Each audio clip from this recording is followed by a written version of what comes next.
Allah Subhanahu wa taala berfirman, wa 'alallahi fatawakkalu in kuntum mu'minin.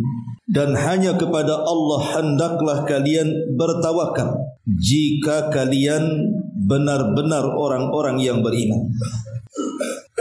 Dan Allah Subhanahu wa taala juga mengatakan dalam surah Al-Anfal ayat 2-nya, innamal mu'minuna alladzina idza dzukirallah wajilat qulubuhum wa idza tuliyat 'alaihim ayatuhu zadatuhum imana wa 'ala rabbihim yatawakkalun.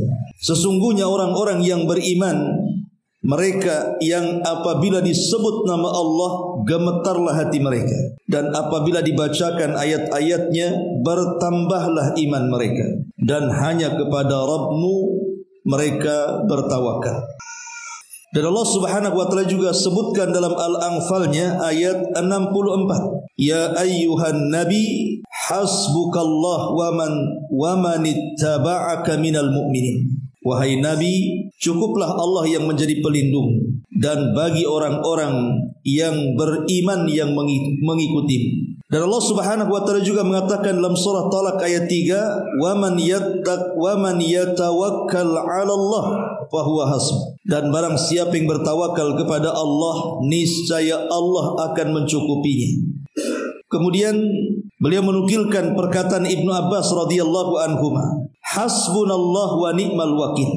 Cukuplah bagi kami Allah Subhanahu wa taala sebagai pelindung kami, dan dialah sebaik-baik pelindung. Qalaha Ibrahim alaihi salam hina ulqiya finnar. Kalimat itu diucapkan oleh Ibrahim tatkala dilemparkan ke dalam api. Wa qalaha Muhammadun sallallahu alaihi wasallam hina qalu innan nasa qad jama'u lakum fahsyauhum fazadahum imana. Dan perkataan ini juga diucapkan oleh Muhammad sallallahu alaihi wasallam ketika orang-orang kafir berkata, sungguh manusia telah mengumpulkan pasukan untuk menyerangmu, karena itulah takutlah kepada mereka. Maka perkataan itu menambah keimanan mereka, dan mereka menjawab, wa qalu hasbunallah wa ni'mal wakil. Cukuplah Allah menjadi pelindung kami, dan Allah adalah sebaik-baik pelindung. Ma'asyiral muslimin wal muslimat yang dimuliakan Allah Subhanahu wa taala. Bicara tentang tawakal, tawakal ini adalah amalan hati terbaik di dalam menegakkan tauhid. Karena amalan inti daripada tauhid itu adalah tawakal. Ma'asyiral muslimin, kita perhatikan tawakal itu diambil dari 3 huruf, waw, kaf, dan lam. Artinya secara bahasa menyandarkan atau mewakilkan sesuatu kepada orang. Jadi tawakal itu sebenarnya secara bahasa adalah seseorang merasa lemah. Jadi seseorang menampakkan kelemahannya. Karena dia lemah, maka dia harus menyandarkan kepada orang lain yang kuat. Seperti umpamanya ada seseorang yang takut kepada orang.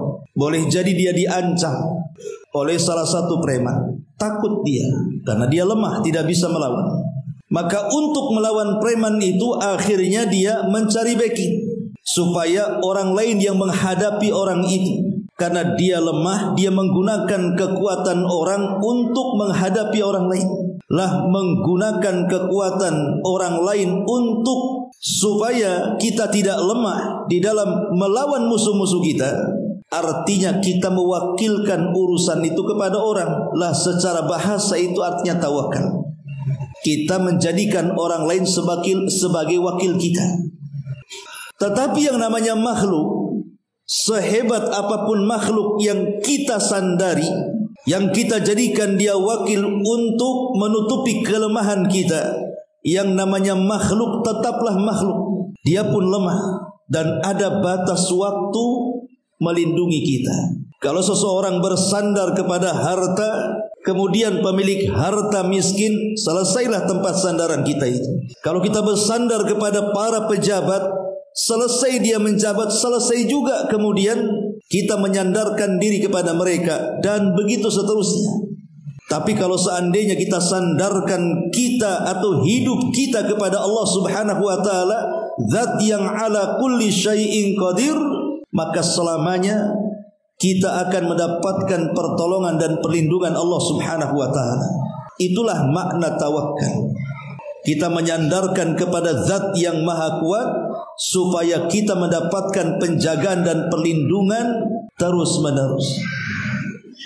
Ma'asyiral muslimin yang dimuliakan Allah Subhanahu wa taala, adapun secara istilah memang tawakal ini banyak para ulama yang berbeda-beda cara memberikan definisi. Walaupun intinya sama, menjurus kepada tawakal. Contoh, Al-Hafidh Ibn Rajab menukilkan perkataan jumhurul ulama. Beliau mengatakan, tawakal adalah sidqu i'timadil qalbi ala Allah. Sidqu i'timadil qalbi, menyandarkan hati, kejujuran di dalam menyandarkan hati kepada Allah Subhanahu wa taala, fi istijlabil masalihi wa daf'il madari, baik di dalam mengambil sebuah maslahat ataupun mencegah sebuah madarat, min umuri dunya wal akhirah, baik dalam perkara-perkara dunia ataupun akhirat. Wala yakunul mu'min mutawakkilan 'ala Allahi haqqa tawakkulihi, dan seorang mukmin, kata beliau, tidak dikatakan bertawakal kepada Allah dengan sebenar-benar tawakal, illa kecuali bithiqati billah, harus ada kepercayaan dan keyakinan kepada Allah, wa husni dhanni bihi, dan berbaik sangka dengan Allah, wa taslim li amrihi, dan menyerahkan diri di mana semua urusannya diserahkan kepada Allah Subhanahu wa taala. Ini menurut Al-Hafidh Ibnu Rajab. Jadi tawakal adalah kejujuran hati di dalam menyandarkan diri kepada Allah Subhanahu wa taala, baik ketika kita mencari manfaat atau menghindar dari madarat, baik urusan dunia ataupun urusan akhirat.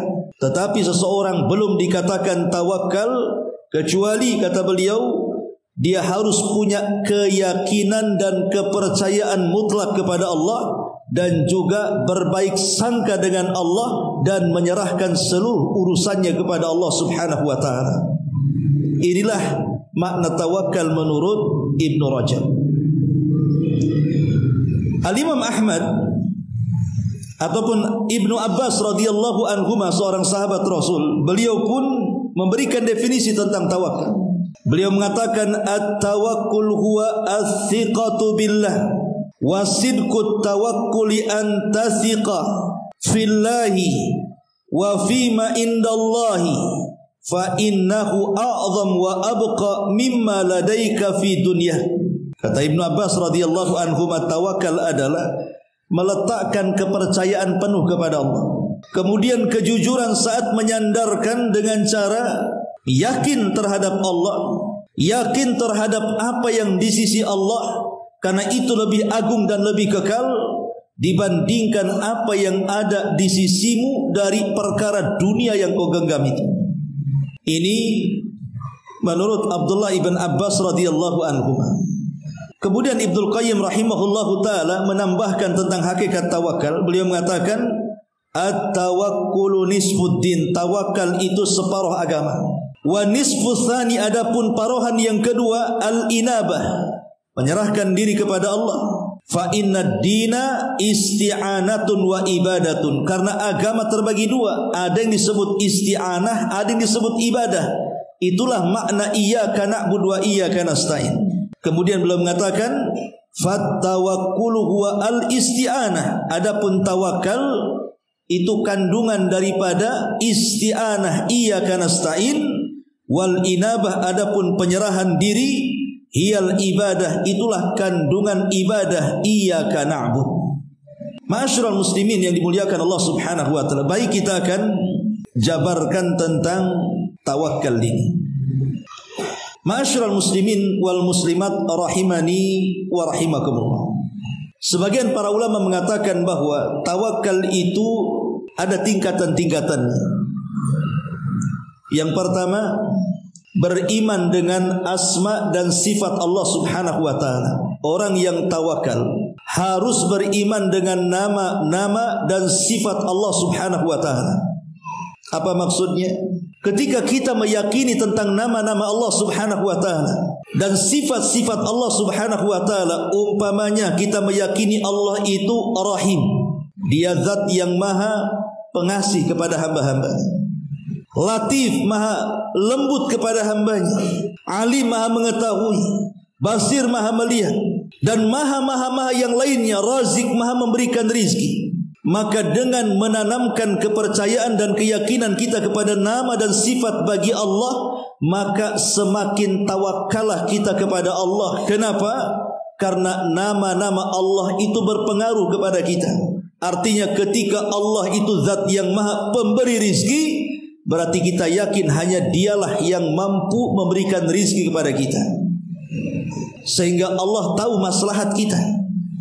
Ketika nama Allah Subhanahu wa taala Al-Khaliq, kemudian Al-Mudabbir, kemudian Al-Malik, di mana Allah Subhanahu wa taala itu yang menciptakan langit, menciptakan bumi, kemudian menguasainya dan mengaturnya. Kalau kita yakin langit dan bumi saja bisa diatur, kemudian langit dan bumi saja bisa dikuasai, langit dan bumi saja Dia yang menciptakannya, maka untuk mengatur makhluk sekecil manusia tentu lebih mudah lagi. Langit dan bumi saja bisa diatur Dia. Macam mana mengatur kita? Kalau hanya memberikan rizki kepada kita, apa yang kita minta kepada Allah Azza wa Jalla, bagi Allah itu mudah. Maka dengan keyakinan kepada nama dan sifat bagi Allah, maka kita semakin tawakal kepada Allah Subhanahu wa taala, karena kita yakin punya Tuhan yang bisa untuk memberikan seluruh hajat-hajat yang kita minta kepadanya. Makanya tawakal itu dimulai dari keimanan kita kepada nama dan sifat bagi Allah Subhanahu wa taala. Ini yang pertama. Yang kedua, akhdu bil asbab. Di dalam tawakal itu tidak boleh kita hanya pasrah saja. Saya serahkan semuanya kepada Allah. Tidak. Menyerahkan semuanya kepada Allah itu bukan tawakal yang benar. Tapi tawakal yang benar itu harus ada akhdu bil asbab, mencari sebab. Kita lihat Maryam bintu Imran saat dia melahirkan. Dia sudah memasrahkan diri kepada Allah Subhanahu wa taala saat dia sedang lemah-lemahnya, di mana Isa sudah keluar dari rahimnya. Tapi Allah Subhanahu wa taala tidak boleh membiarkan Maryam itu hanya tawakal begitu saja kepada Allah, tapi disuruh mencari sebab untuk kesehatannya. Makanya diperintahkan untuk menggoyang pohon kurma. Wa khuzzi ilaik tusakit alaiki rotoban janiya. Goyangkan tuh pohon kurma wahai Maryam, nanti akan berjatuhan itu rutab-rutab itu. Makan dari situ. Bisa saja Allah itu langsung menghujani rutab dari kurma kan? Mustahil? Tidak mustahil. Tapi Allah Subhanahu wa taala ingin mengajarkan Maryam mengambil sebab dengan menggoyangnya supaya rutab itu jatuh. Sama dengan Nabi SAW ketika mengadakan sebuah rihlah hijrah terbahaya dari seluruh hijrah para Nabi dan Rasul. Bisa saja Allah sediakan buruk seperti peristiwa Isra Mi'raj, kemudian naik buruk melesat ke Madinah sebentar saja, stres orang-orang kafir. Tapi tidak juga disediakan buruk hanya dalam peristiwa Isra Mi'raj saja. Nabi ingin mengajarkan kepada kita bahwa tawakal saja tidak cukup, harus mengambil sebab. Makanya dengan sebab inilah maka akhirnya tawakal Nabi SAW berhasil. Maka penting di dalam bertawakal itu mengambil sebab. Contoh anak muda belum kawin masuk ke masjid, kemudian berdoa, ya Allah anugerahkan kepadaku anak yang soleh. Belum kawin sudah minta anak. Kira-kira dikasih anak enggak? Enggak akan dikasih. Kawin dulu atau nikah dulu, kemudian usaha, nanti Allah kasih anak. Itu namanya akhdhu bil asbab. Sama di zaman Rasul ada orang yang ingin hadir di majelis Nabi. Kemudian naik unta, ketika sampai di Masjid Nabawi untanya tidak ditali, dibiarkan begitu saja. Kemudian dia masuk dan hadir di majelis ilmu. Selepas selesai ngaji, dia mau balik, untanya sudah hilang. Kemudian Rasul bertanya, kenapa engkau sedih? Dia mengatakan, untaku hilang, katanya. Kata Nabi SAW, apakah ketika kau masuk ke masjid kau ikat unta itu? Dia mengatakan, tidak, tapi sudah kuserahkan kepada Allah. Kata Rasul, bukan itu tawakal, kau ikat dulu untamu, baru kau serahkan kepada Allah. Lah itulah namanya tawakal. Ini yang kedua, akhdhu bil asbab, ambil sebab. Kemudian yang ketiga, menguatkan tauhid. Menguatkan tauhid dan tidak terjerumus kepada kesyirikan kepada Allah Subhanahu wa taala dengan hanya menyandarkan hati kepada Allah Subhanahu wa taala. Terkadang kita ini mengucapkan tawakal itu hanya di lisan saja. Saya tawakal kepada Allah. Tapi ketika datang musibah, mulai goyang hatinya. Umpamanya baru dengar nih dia akan di PHK, udah takut duluan sama perusahaannya. Atau dia mau dimutasi dari tempat basah ke tempat kering, sudah meriang tuh. Karena takut dengan jabatannya, takut dengan kedudukannya. Orang seperti ini belum dikatakan tawakal, dan kalau dia mengatakan tawakal maka dustakan kata-katanya. Karena dia masih takut kepada bos, masih takut kepada perusahaan, masih takut kepada manusia. Tawakal itu tidak boleh takut kecuali kepada Allah. Tidak boleh mengharap kecuali kepada Allah. Itulah hakikat tawakal. Tapi kalau kita masih takut kepada manusia dan mengharap kepada manusia, maka belum dikatakan tawakal. Ini yang ketiga. Kemudian yang keempat, tawakal itu tidak memiliki kepedulian dengan dunia. Dia enggak peduli dengan dunia. Sehingga orang yang tawakal itu datang dunia tidak akan bahagia, hilang dunia tidak akan bersedih. Bagi orang yang beriman itu dua-duanya baik. Itulah yang disabdakan Nabi SAW, ajaban li amril mu'min, inna amrahu kullahu khairun, in asabathu sarra syakara fakana khairan lahu, wa in asabathu dharra sabara fakana khairan lahu, wa laysa dzalika illa li mu'min, kata Nabi. Sungguh mengherankan urusannya seorang yang beriman. Semua perkara bagi seorang beriman itu dianggap baik. Kalau datang sebuah nikmat, dia bersyukur. Kalau kemudian ditimpakan sebuah musibah, dia pun bersabar. Dua-duanya baik bagi seorang mukmin. Jadi orang yang bertawakal kepada Allah itu orang yang apabila datang dunia kepadanya tidak terlampau bahagia, dan orang yang hilang dunia padanya tidak terlampau sedih, karena semua sudah ditakdirkan Allah Subhanahu wa taala. Ini yang keempat. Yang kelima, berbaik sangka dengan Allah Subhanahu wa taala. Orang tawakal itu harus berbaik sangka dengan Allah. Jangan sampai berburuk sangka dengan Allah. Ya Allah, kenapa usaha si fulan lancar, kenapa usaha saya gulung tikar? Ya Allah, kenapa si fulan itu sehat-sehat saja, kenapa si aku saja dirundung dengan penyakit? Itu berburuk sangka namanya. Orang yang tawakal tidak akan berburuk sangka dengan Allah Subhanahu wa taala. Apapun yang Allah berikan kepada kita dari nikmat ataupun musibah, semua sudah ada perhitungannya untuk kemaslahatan kita. Karena terkadang ada orang kaya tidak miskin, sebab kalau miskin malam akhirnya futur, bisa saja dia putus asa. Atau orang miskin tidak kaya-kaya, kenapa tidak cepat dikayakan Allah? Boleh jadi dia melampaui batas. Atau orang sakit, kenapa dibiarkan tidak sembuh-sembuh? Sebab kalau sembuh nanti maksiat lagi dia. Dan begitu seterusnya. Semua ada hikmah Rabbani, ikhwan. Makanya orang yang bertawakal itu berbaik sangka kepada Allah itu sesuatu yang harus dilakukan. Kemudian yang selanjutnya, orang yang bertawakal kepada Allah Subhanahu wa taala adalah orang yang mentafwid, menyerahkan total urusannya kepada Allah, dan apapun keputusannya dia terima dengan redha. Saya serahkan urusan kepada Allah Azza wa Jalla. Umpamanya seseorang mau membuka usahanya.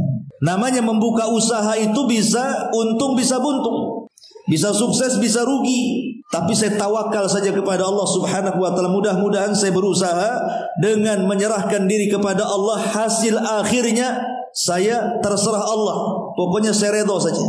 Lah itu orang yang tawakal. Menyerahkan urusannya kepada Allah dan hasilnya kita redha, kita ikhlas. Karena itu semua putusan Allah Subhanahu wa taala. Lah itu hal-hal yang harus dipahami tentang berkaitan dengan tawakal. Ma'asyiral muslimin yang dimuliakan Allah Azza wa Jalla, ulama mengatakan bahwa seseorang tidak bisa tawakal kecuali memiliki 4 perkara.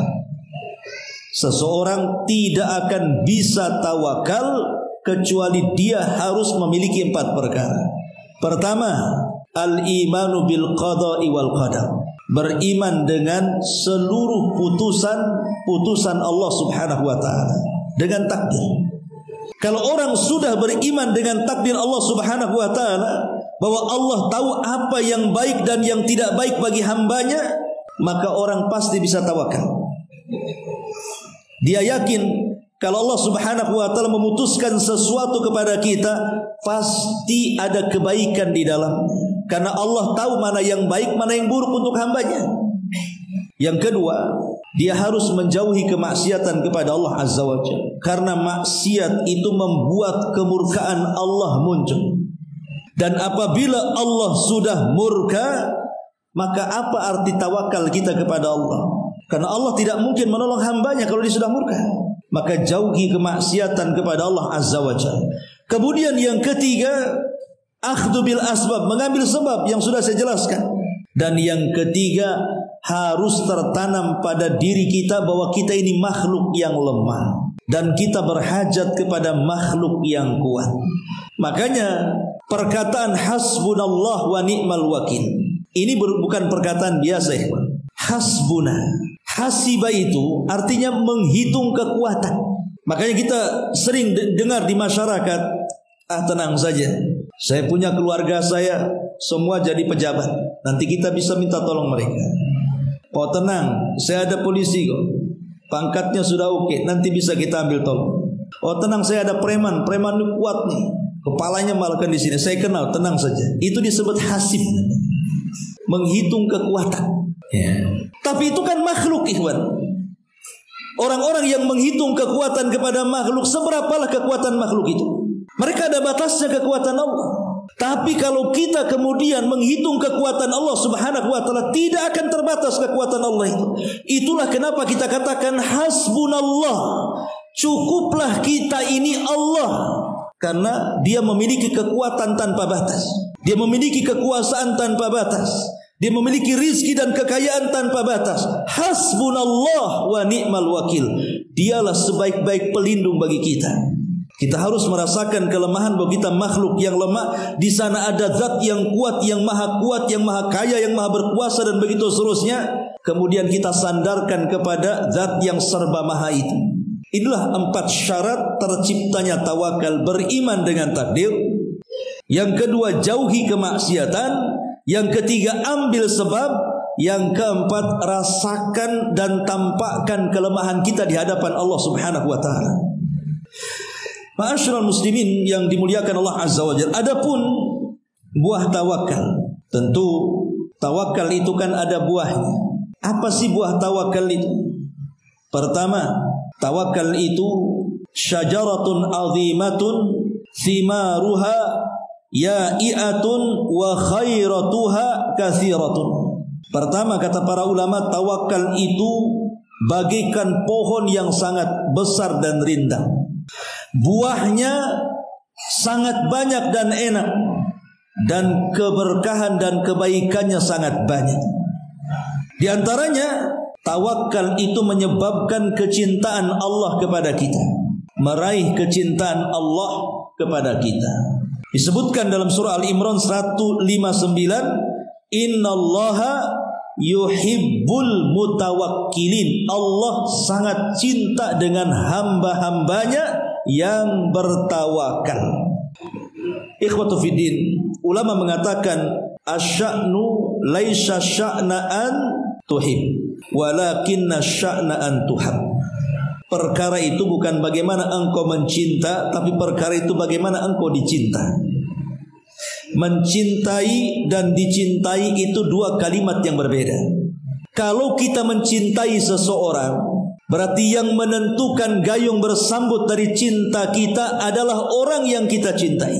Tapi kalau kita dicintai orang, berarti yang menentukan gayung bersambut cinta orang itu kita. Sebab kalau mencintai bisa saja bertepuk sebelah tangan. Kalau dicintai kemudian kita sambut, maka dua tangan akan bertepuk. Kalau orang hanya mengaku cinta dengan Allah Subhanahu wa taala, apakah lantas Allah cinta dengan kita? Belum. Karena Hasan Al-Basri rahimahullahu taala pernah mengatakan ada sebuah kaum yaz'umuna annahum yuhibbunallaha wa rasul. Ada sebuah kaum, kata Hasan Al-Basri, mereka mengaku mencintai Allah dan Rasulnya. Fabtalahumullahu bihadil ayat. Mereka pun diuji dengan ayat ini. Qul in kuntum tuhibbunallaha fattabi'uni yuhibbukumullah. Katakan ya Muhammad, kalau mereka cinta dengan Allah, ikuti aku, baru Allah cinta dengan kalian.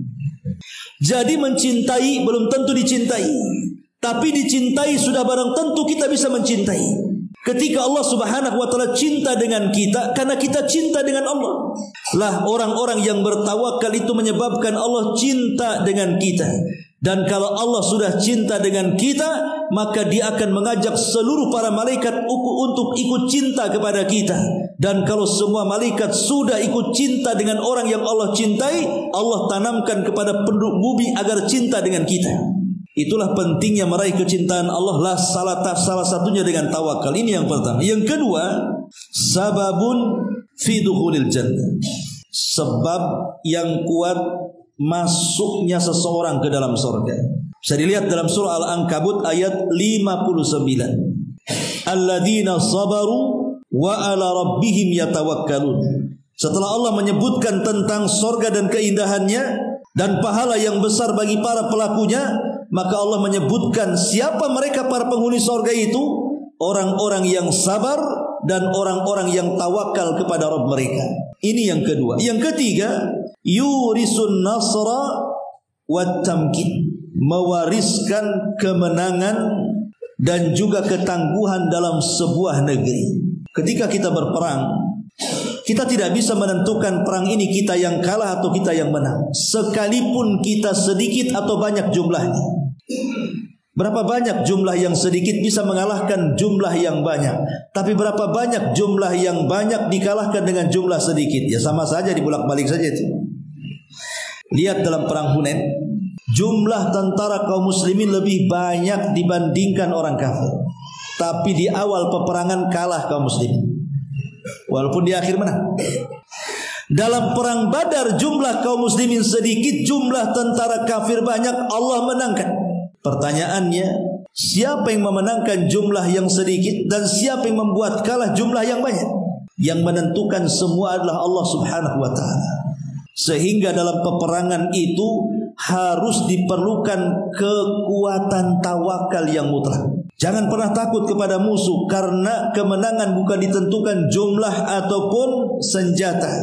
Yang menentukan kemenangan itu Allah. Kam min fi'atin qalilatin ghalabat fi'atan katsiratan biiznillah.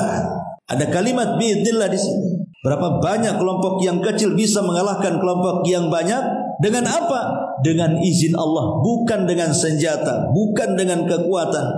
Di sini menunjukkan bahwa tawakal kepada Allah itu mewariskan kemenangan.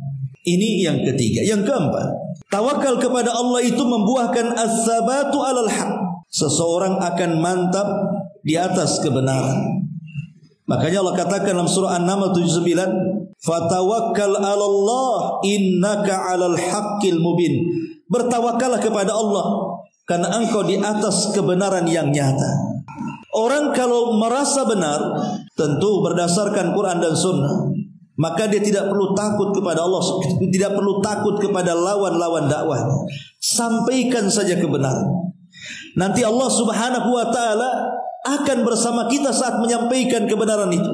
Karena orang yang bertawakal kepada Allah, Allah akan kuatkan jiwa dan batin. dan Allah akan berikan hujah pada lisannya. Ini yang keempat. Yang kelima, tahqiqul iman. Tawakal ini mewujudkan iman seseorang. Karena tidak mungkin orang yang bertawakal kecuali orang beriman. Orang kafir mana mungkin tawakal. Yang bisa tawakal itu orang yang beriman. Kalau dia tidak beriman, macam mana dia akan tawakal? Makanya Allah katakan fatawakkal 'alallah ataupun wa 'alallahi fatawakkalu in kuntum mu'minin. Bertawakallah kepada Allah jika kalian betul-betul beriman. Kemudian yang keenam, kifayatullah. Allah akan memberikan kecukupan fi jami'i syu'uni, pada seluruh masalah-masalah kehidupannya. Allah katakan dalam surah At-Talaq ayat 3, "Wa man yatawakkal 'alallah fahuwa hasbuh." Siapapun yang bertawakal kepada Allah, cukuplah Allah bagi dia, tidak berhajat kepada siapapun. Kemudian yang nomor 7, sababun fi jalbir rizki. Tawakal itu menyebabkan mudahnya orang mendapatkan rizki.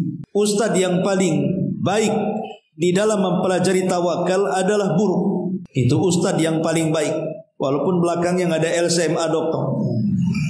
Burung itu adalah ustadz terbaik bagi kita kalau kita ingin belajar tawakal. Karena Nabi SAW yang mencontohkannya.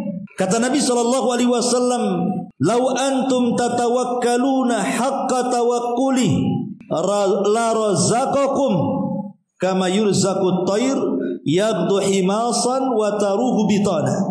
Kata Nabi SAW, kalau kalian ingin benar-benar tawakal dengan sebenar-benar tawakal, maka lihatlah burung, kata Nabi.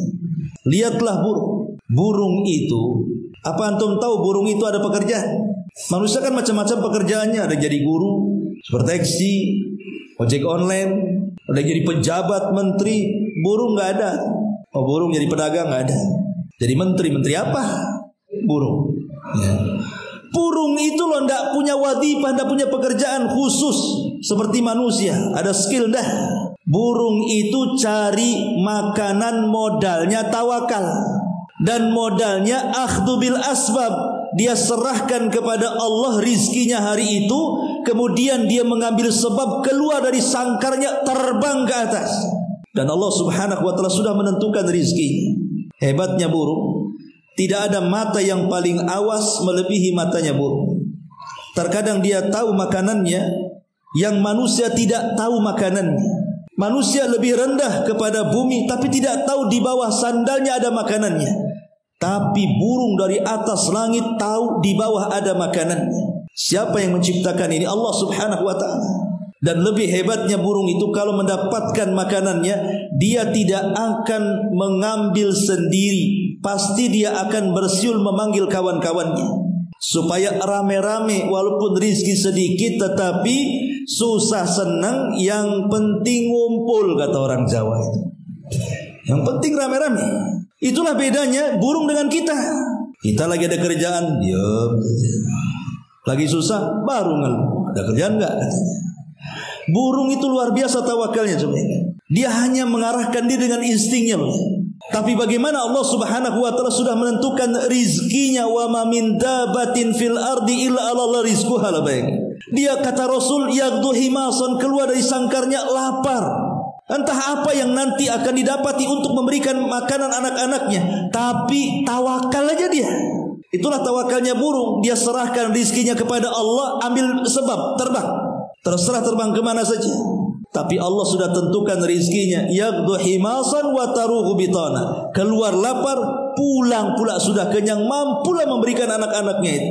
Itulah pengajar terbaik tentang tawakal. Serahkan urusan kepada Allah, ambil sebab.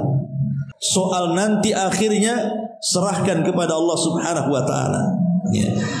Kemudian juga yang kedelapan, yuqawil azimah. Tawakal ini bisa lebih menguatkan tekad kita.